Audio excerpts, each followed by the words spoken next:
afternoon in like a sweaty North Carolina house. But Joe was great, and what I really like about that recording is that he talks about this song. This is a song from his childhood, and more that you learn from his mother. So in sound, we're getting back as far as we can go, I think. And Joe passed away last year, the year before. Benson Flippen in the band as well. He went to that trip. We spoke to Mike Seeger as well, and he passed away shortly afterwards. So there are a lot of these old boys who had these stories from when they were young and takes us back. And technology really created a rift in the way that oral traditions were passed and oral traditions were kept. And I'm not making a judgment on whether that's good or bad, it's just a thing that happened. So we're now in a different era. So, as I said, these guys were used to be recorded. American traditional music is, really technologically literate, but it's not the case all the way around the world. A lot of places, I think, artists are not accustomed to being recorded, and the traditions are being passed down orally. So this act of collecting means that you're altering the context again. So this, just to talk a little bit about the role of the recordist in that. I think that's a video of Joe. Okay, so this is in Equatorial Guinea last year. That's me holding a bit of paper on my head. It really was like that. If we look back to the ornithologists, they were driving huge trucks into the wilderness to record birds. So they were making a really kind of heavy four-wheeled intervention into the environments they were trying to capture, unaltered. Now, you can see there that's it. That's the setup that we travelled with for World Roots. There's a 8-track digital multi-track recorder there, sound devices 788T, with a little mixing desk. Andrew, the sound engineer, it's the nice thing about travelling with BBC, you get to have a sound engineer to go with you, even better recording than I was. We picked up mic stands when we were over there and a bunch of nice mics, so we could create a pretty decent recording of whatever was just about to happen in the middle of nowhere. So we're quite light on our feet these days. You can make good recordings. So you don't, the idea of the equipment being so big that it interrupts what's happening is not necessarily an issue now. You can see here, we've had to arrange people. There's a ceremony about to happen in here called the Bomba, which is a trance ceremony, and that there are a whole bunch of issues around that. How do you make a recording for the radio of a trance ceremony that should really go on all night and involves everyone? Well, it involves a lot of different things happening, but it's pretty unpredictable. So we'd already arranged these people into some kind of format that made it recordable. So the intervention you can see in this picture is already quite great. What we wanted to do was create a representation of that tradition that could be listened to on the radio, that people could be broadcast and would fit into some kind of narrative. That's a different role, maybe to the role that you play if you're a pure academic and you need to record for your fieldwork. But certainly, what do you do with things that happen all night? How do you record that? How do you record people moving around? What's the most important data to capture in that scenario? And that's probably, the answer to that question is probably different depending on what your role is in that scenario.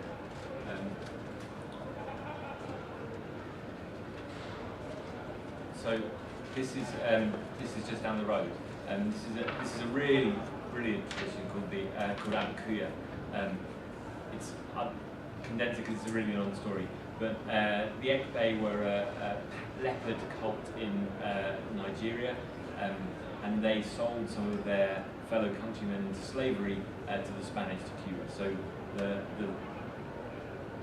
So these Nigerians who were sold into slavery by the Ekpe, by the leopard cult, went to Cuba and decided to reenact the traditions of their former slave masters in Nigeria.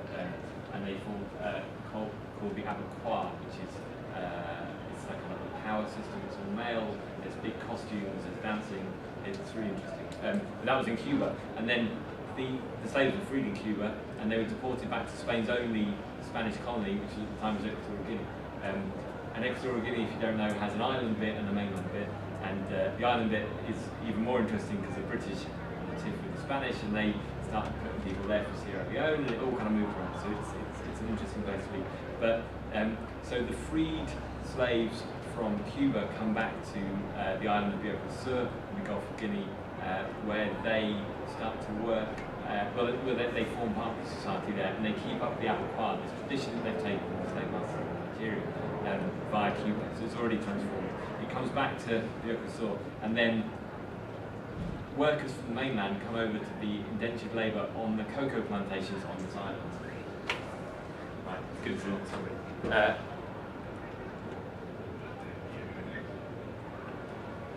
Where we got to? So these freed slaves on the plantations, indentured labour comes over from the mainland, and these guys from the mainland, the Fang culture from the mainland, pick up this song and dance from the freed slaves who have taken it over from Nigeria to Cuba. Okay, so you've got quite a lot of return. Then that tradition then gets taken back to the mainland, to the Fang communities in Central Equatoria. And it sounds really good.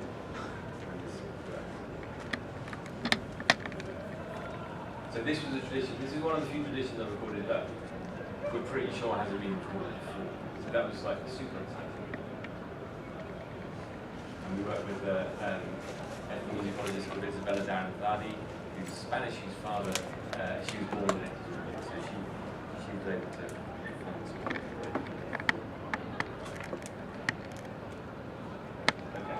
Okay, so it's all about master tradition. So this is Abakuya, which is the Fang version of this tradition that got from Nigeria to Cuba and back. It sounds like this.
That's the Creole version of the abattoir, and these are the, I don't know if you can, so it's not very good, but these are the big sort of costumes. This is that costume. So this is the tradition that's gone over and turned into the mass dance. And these are the men, these are the drummers. So with log drums, and again the woven hats are part of that tradition. So I think probably worth saying that I've made these recordings for the radio, they're to be listened to. Interesting whether, I know some of you are academics, some of you musicians, where you place the value on the sound quality of the field recording versus the intervention level into the recording that you use, the intervention into the context. You know something we can talk about later. Just again on this idea of intervention, just want to play this from Albania. This is Rustam Hoxha, because sometimes you have to ask people to do uncomfortable things. You want to record a tradition, and you say to somebody, "Will you sing this song?" And they sing this song, and you kind of know they've got something else in them, and you think, how far can I push them? How far can I ask them to go beyond what they're instantly comfortable to sing, you know, to me. Often you'll have a long relationship with people, but you know, this guy walked 3 hours down a mountain to visit us, and he sang he sings a thing called the Maya Krahu, which is an Albanian vocal tradition. Albania has lots of steep mountain valleys, and it was let me get this right. It was exogamous marriage was the rule, so you would marry outside of your communities. And the problem with all these various villages weren't very friendly with each other. So when the bride was coming to get married in the village, they had to have a way of saying, look, this is a wedding, this is not war. So Maya Krahu was big men like Rustam Hoxha going up on the side of the mountain and using the reflections of the valleys to spread the word. So he has this enormous voice to go up on the side of the mountain and he'd sing these songs and they would bounce off. So everybody knew that so-and-so would be coming down the valley to get married. Albania, again, is this place that somehow seems like it's never changed. I mean, because of, and this is the point, Enver Hoxha, the communist dictator of Albania, who built amazingly these very weird concrete bunkers all over the country and kept it in this perpetual kind of weird time of history where nothing really developed. So it has all of these hangovers from the past today. Also, it's completely organic because they never could afford fertilizer. I mean, I don't think it was a very good time for the Albanians when it was happening. But you know, the one thing that he said as we were talking was, oh, we used to sing these Maya Krahu, but we used to have to sing them in praise of Enver Hoxha and about the success of the 5-year plan. So this is like a traditional Albanian song type that was co-opted by Hoxha and the regime to be used in praise of it. So it took quite a lot of coaxing to ask him to sing us one. This is definitely a tradition that nobody does anymore. He was mildly embarrassed to be standing there on the side of the mountain and everybody around could hear it. So this is him singing a Maya Krahu in praise of the late communist leader of Albania.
What was really interesting is that the valley that we recorded on, there's a very famous kind of dam.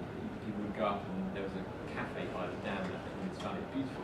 But we had real trouble getting without cargo. The sound of a car in the valley was almost as disruptive as the voice. So that's another thing, you know, if you're trying to capture this stuff, how much is the noise of the environment part of the recording? Just on making people uncomfortable, it's just worth recounting a tale from Sri Lanka. If you've the civil war ended in Sri Lanka in 2009, and we wanted to go to the north to hear the Tamil music in Jaffna. If you know Sri Lanka, it's kind of like a teardrop, and at the very north is the Jaffna Peninsula. There's one road that goes there, and you need a fax from the Ministry of Defence in order to get through the many roadblocks to get there, because it uses the heartland of the Tamil Tigers, so it's still all blocked off by the government. We almost didn't get there because the Sri Lankan Ministry of Defence didn't particularly want. We were there around the time of the UN report on the human rights abuses was happening, and they didn't want us to go at all. But thankfully, the Ministry of Defence in Sri Lanka puts all of their phone numbers on its website. So at the 11th hour, I managed to find the phone number of the second in command of the country and the head of the military and give him a call. And he managed to bully his colleague into giving us a pass. but we did get there, and that was our armed escort to go around Jaffna. They weren't there to look after us, they were there to watch what we did.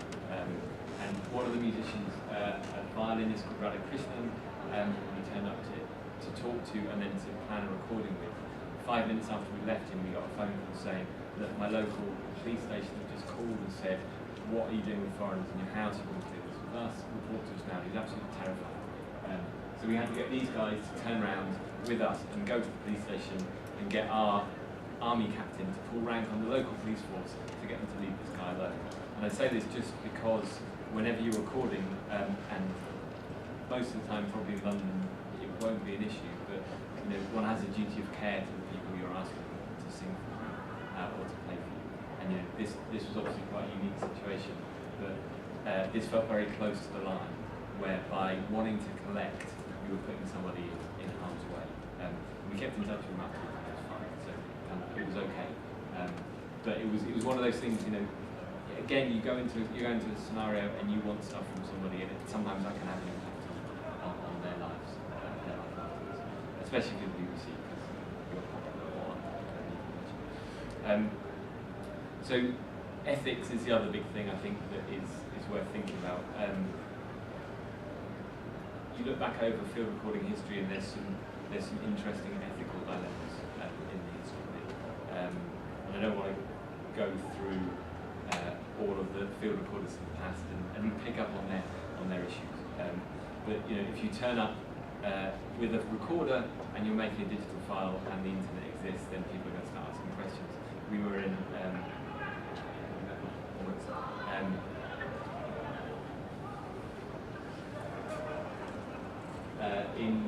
when I've been in Africa, in Mali and Equatorial Guinea, it's fairly obvious when you turn up that you have to build trust with people to record. That's me trying to get somebody to sign a release form for recording. That kind of paperwork for what you do is really crucial, and quite how you phrase it, I'm sure, is something that you'll be discussing in the course as well. Being BBC, we paid everybody to play for us, and we made it very clear that none of the recordings would be used for commercial benefit by anyone. There was a CD release of World Roots recordings, and all of those contracts were renegotiated, so that the performers received some benefit from that CD. But you know, that's a part of the process. Is you know, there's permission, but there's also the paper trail of knowing that you have permission. That's very clear what your intention is to use those recordings. We went to near Segu in Mali. This is the Dambele brothers, who are a group of singing brothers. They battle on various things. And we turned up and we arrived, and the light was fading. There was no light in the village, and we'd already agreed a fee. We'd already agreed that it was all going to work, and they said, "No, we don't record." Last week somebody came, they recorded us, and then we saw it on the telly, and we didn't know what would happen. And so we spent quite a long time negotiating with them. There was already quite a lot of trust there, but it's this difficult thing of who are you and what are you going to do with our music. There's quite a lot of bad examples. I'll just play you a little bit, because I know time's running on. How are we doing? Feel free to keep going. Yeah. Or shut up. No. That's true. We started after our podcast. That's what has happened.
Daniel, the youngest one. That was one of those issues. It's interesting. There's we can talk about repatriation, but that's a huge subject. Paddy Egan is someone worth talking to. Noel Lobley at the PIP. I think he's now in the States. Yeah. He's just Just for 6 months. Oh, is he? Okay, he's coming back. Good. Okay. But Noel Lobley is somebody who worked with the Hugh Tracy archive of those recordings. I can never do it right. In South Africa, Hugh Tracy, who spoke earlier, built a huge museum, I think it's called Elam, and it's in South Africa, and it's just around the corner from the communities whose tradition was recorded. But nobody goes there. And Noel, when he did his PhD, I think, went there and decided to take those recordings out of the museum and back into the community. So he worked with local DJs and sound systems and put those field recordings back on trucks and got back to the community. And so, this idea of repatriation, what the recording does, where it sits, and where it goes back to, which community it goes back to, I think is really cool. And so again, something to think about. You take the recording away, where does it go? What do the people who you record, do they get a copy of it? What kind of access, how does the recording use? I just want to do a really quick historical example, because I think it's interesting. This is it's interesting of an older attitude to the ethics of field recording. This is the Battle of the Record from the Music in the World Islam series, which was recorded by Gene Jenkins, American ethnomusicologist based here, and Danish ethnomusicologist Paul Olsen.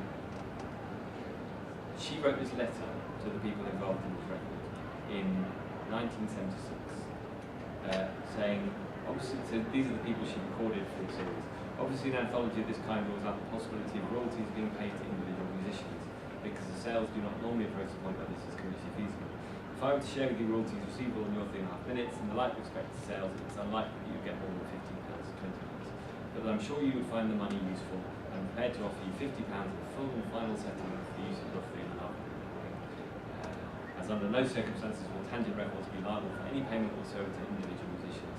They also must be indemnified against any possible claim for use of material, which in this case is highly unlikely.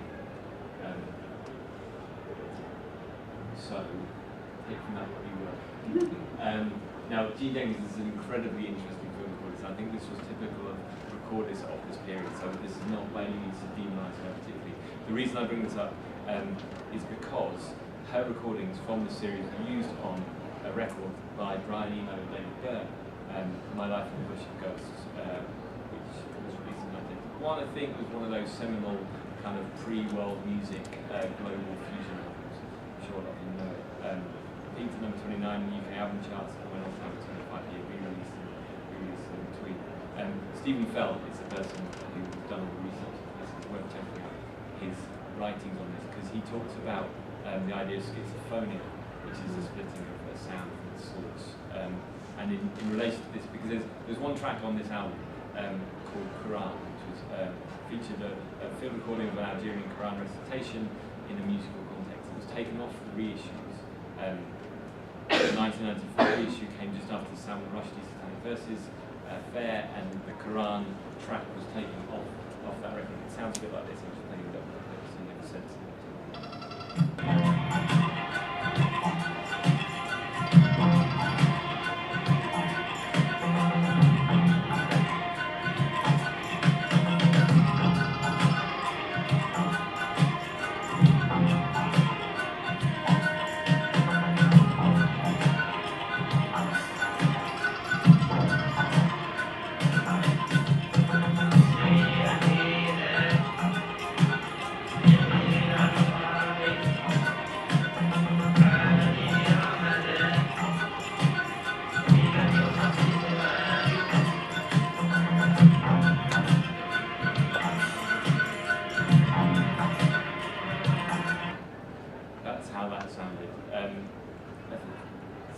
Really interesting. He talks about the splitting of the sound from the sources, creating an anxiety that world music creates, because it rests on economic structures that turn intangible cultural heritage into detachable labour.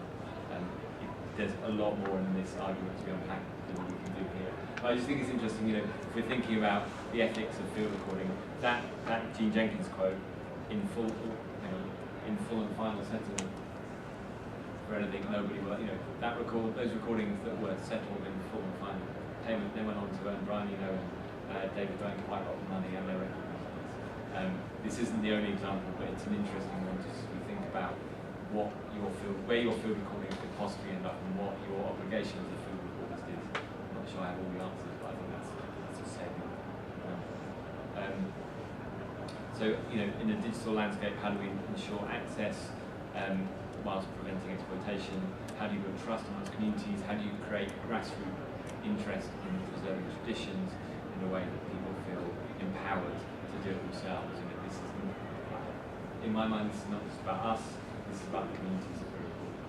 I'm going to talk briefly just about stuff that isn't songs. That's right. Because I think if you're familiar with the work of R. Murray Schafer, actually schizophrenia goes back to, was a Canadian composer who in the 80s came up with the idea of, he was obsessed with noise pollution, and the world we live in is constantly being overcrowded by industrial noise, and he set up the World Listening Project to get people to listen to their environments. And he's spawned a whole set of field recorders who deal with the sounds of the world.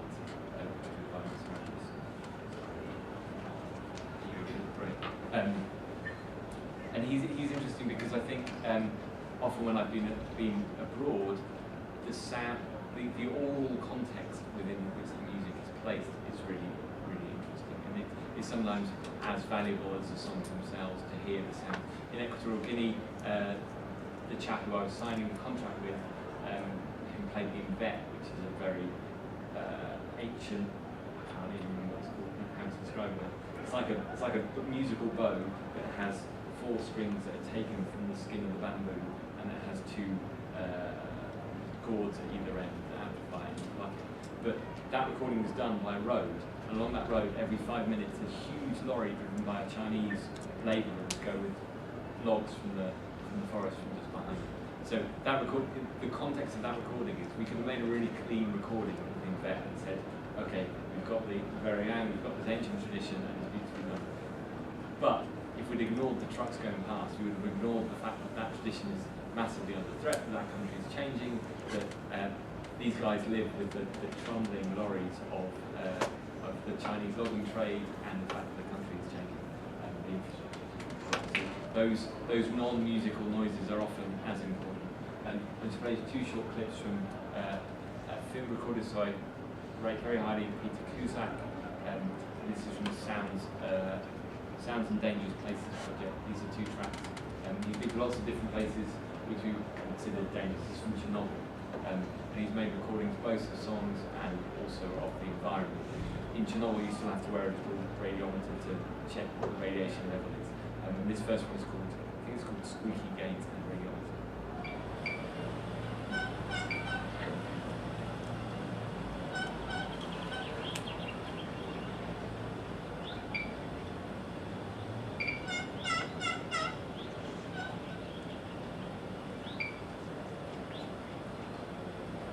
There's not a lot else that happens in that recording, apart from the squeaky gate, which I've been avoiding, and his radiometer squeaking away because the radiation level is at a certain level.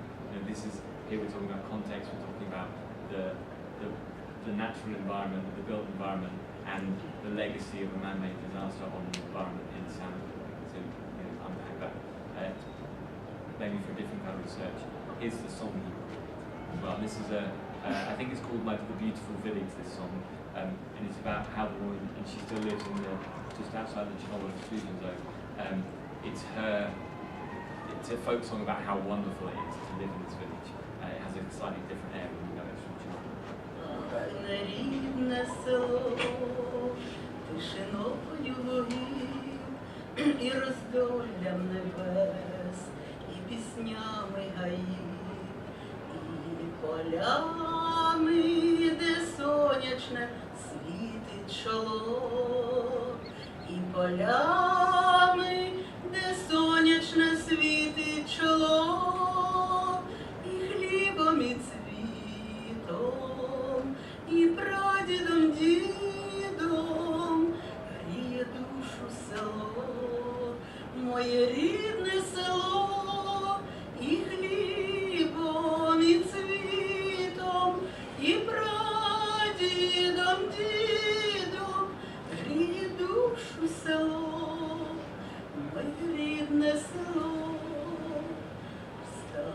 рідне село. I'll stop there. It's quite long. It's a really beautiful recording. But Peter Cusack comes from this tradition, and he's talked about sonic journalism, of how you tell stories through sound. He talks a lot about, on Radio 4 you might hear 2 or 3 minutes of a sound of a song or a sound of a market. You hear these little snippets that people build in to give colour to a news story, and then all of a sudden the human voice comes in and starts telling you what you're hearing and what's happening. And Peter firmly believes in the power of sound, of field recording, of detailed field recording to tell a story of the place. So this series of field recording sounds taking place in another one to listen to. Sorry, what was his name? Peter Cusack, C-U-S-A-C-K. I'll just give one example from my own, and this is a video. This is back in Albania again. But the goats have bells, the sheep have bells.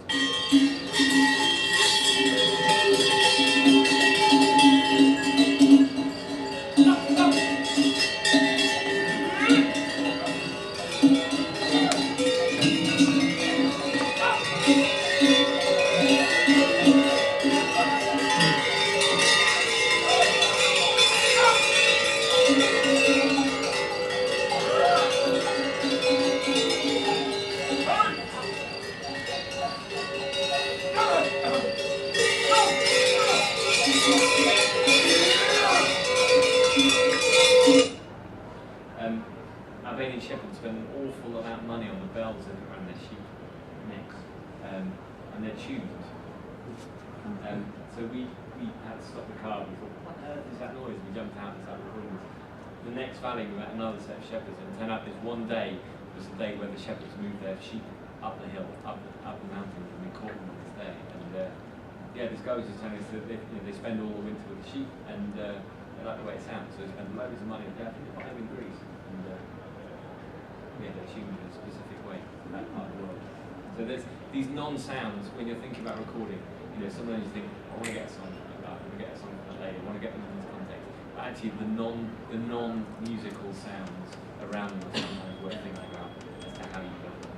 Certainly, on some of the field recording albums I like, there are tracks that don't have any singing, and they have the sound of the world that puts you in a place and creates context. And certainly that's something we do. And thinking about what your audience is for this. Again, I'm talking about CDs, I'm talking about radio, but how are you going to contextualise the recording? What preconceptions are you bring to the table? How much do you know about subject matter? How far you can push people? How much you trust your musicians to carry? Where will this exist? What purpose do you want to serve? The great thing about being able to produce a program like World Roots is that you can do something that approaches research, and I'm not saying it's as rigorous as some of the stuff that happens in the academic institutions, but you can take this practice and hopefully with a degree of rigour you can put it out to a whole bunch of people, and you can give people the opportunity to hear this. So what are you going to do with your recordings? Are they going to go into your uncatalogued hard drive like mine and be forgotten forever, or are they going to serve a purpose? Are they going to go back to the community? Are they going to serve a wider educational purpose? I've got a load more stuff. I'm going to stop because I can't bear to reset it. But I'm going to end on a sad note, I'm afraid. But this is probably of all the field recording I've done, this one is the one that's most will stay with me forever. And this is again from Sri Lanka in the Tamil, in the Tamil area of Jaffna, of northern Sri Lanka, and we'd heard about a tradition of lullabies and morning songs that were sung by the Tamil women in this part. And we've been through various connections. We've been put in touch with a man who was researching these songs, and he said, "I know some women who still sing those songs. I can get them to you." These women had to travel for 12 hours in a minibus to cross about 15 checkpoints because the army don't like any route, because of the legacy of the Tamil Tigers and the level of anxiety within the Sinhalese government about the civil war. A lot of people are trapped in refugee camps effectively around this area. And these women had come, as I said, for 12 hours across these checkpoints. We'd have to lose our military guide just so they didn't feel uncomfortable. And they turned up and they sat down and we said, "Great, so tell us more about this work." And the guy said, "Oh, well, these women, they've all lost their children in the war." So whereas we were expecting women who sang songs and kept tradition alive, but we got the real thing. We got ladies who had lost their families, they lost their husbands and sons as a result of the war, and they were singing the mourning songs of this tradition. Now this is probably the most uncomfortable, and now my uncomfortableness is completely irrelevant in the scale of this situation. Just for context, you know, we're sat in the backyard at night trying to do this kind of, not secretly, but just kind of outward type of gaze, and then actually the reality of the situation takes the whole, and the women sing, and I played the recording, the women sing, and you know, we were all just sat in tears. There was no way you could not be moved by this. And from a practical level, you know, the women wanted to sing and sing and sing all night. They didn't want to stop, and some of them couldn't be stopped because they're very emotive songs of grief, and they're the songs that you sing at the grave, where I think like the mourning songs in Crete, where you kind of have a go at the dead. You say, why have you left me? You've left me with this child, what are you doing? And it goes back and forth. So anyway, they're good to sing. I'm sorry to end on a sad note, but this is the one thing that will stay with me forever, I think. So I'm just going to do this. இங்கே கொடுக்கும் கொடையும் இல்லை இந்த நாட்டில் கொடுத்தாரா